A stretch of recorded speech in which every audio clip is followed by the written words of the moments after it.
എനിക്ക് തോന്നുന്നു ഈ 18ാം ലോക്സഭാ തെരഞ്ഞെടുപ്പിൻ്റെ ഏറ്റവും കാതലായ ചോദ്യം എന്തുകൊണ്ട് ഇടതുപക്ഷം? അപ്പോൾ എന്താണ് ഇടതുപക്ഷം എന്നുള്ളതല്ലേ അതിൻ്റെ മറുചോദ്യം?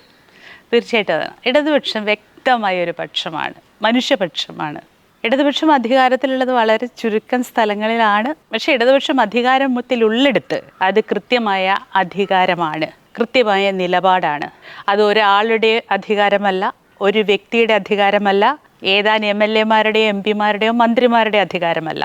അത് ആ രാജ്യത്തെ, ആ ഇടത്തെ ജനങ്ങളുടെ അധികാരമാണ്, ജനാധിപത്യപരമായ അധികാരമാണ്. ഇന്ത്യയിൽ ജീവിക്കുന്ന ഓരോ മനുഷ്യനും ഞാനാണ് എൻ്റെ അധികാരി എന്ന് തോന്നുന്ന സ്വാതന്ത്ര്യ ബോധത്തോടെ, പ്രതീക്ഷയോടുകൂടി മുന്നോട്ടുള്ള വികസനത്തിന്, മുന്നോട്ടുള്ള പ്രയാണത്തിന്, ഏറ്റവും നല്ല പുരോഗതിയുടെ ചിന്തയോടുകൂടി ഞാൻ മനുഷ്യ സമൂഹ ജീവിയാണ് എന്നുള്ള ബോധ്യത്തോടുകൂടി ജീവിക്കാനുള്ള അധികാരമാണത്. ഇന്ത്യയിൽ, കേരളത്തിൽ മാത്രമാണ് അധികാരത്തിൽ എന്ന് പറയുമ്പോഴും ഇന്ത്യ കണ്ടിട്ടുള്ള എല്ലാ പോരാട്ടങ്ങളിലും പൗരത്വ ഭേദഗതി നിയമത്തിനെതിരെയുള്ള പോരാട്ടം, കർഷകരുടെ സമരം എന്ന് തുടങ്ങി ഇന്ത്യ ഇന്ന് മുന്നോട്ട് വെക്കുന്ന ഓരോ പ്രതിഷേധ ശബ്ദങ്ങൾക്കും ഏറ്റവും വലിയ കരുതലായി നിൽക്കുന്ന ഇടതുപക്ഷമാണ്. ചരിത്രത്തിൽ ഇന്നേ വരെ കണ്ടിട്ടില്ലാത്ത രീതിയിൽ രാജ്യ തലസ്ഥാനത്ത് മുഖ്യമന്ത്രിയും MLA-മാരും ഇവിടുത്തെ MP-മാരും ഉൾപ്പെടെയുള്ളവർ, അന്ന് കോൺഗ്രസിൻ്റെ MP-മാരുണ്ടായില്ല കേട്ടോ, ഉൾപ്പെടെയുള്ളവർ ഇന്ത്യയുടെ ഫെഡറൽ സംവിധാനം ചോദ്യം ചെയ്തപ്പോൾ സമരത്തിന് ആഹ്വാനം കൊടുക്കുകയും നേതൃത്വം കൊടുക്കുകയും ഇന്ത്യയിലെ മറ്റ് പ്രതിപക്ഷ സംസ്ഥാനങ്ങളെല്ലാവരും, നേതാക്കന്മാരെല്ലാവരും, ഭരണാധികാരികളെല്ലാവരും ആ കൂടെ അണിനിരക്കുകയും ചെയ്തിട്ടുണ്ട്. അതുകൊണ്ട് ഇന്ത്യയുടെ പ്രതീക്ഷ ഈ ഇടതുപക്ഷം തന്നെയാണ്. ഇന്ത്യയുടെ നാളത്തെ കരുതൽ ഈ ഇടതുപക്ഷം തന്നെയാണ്.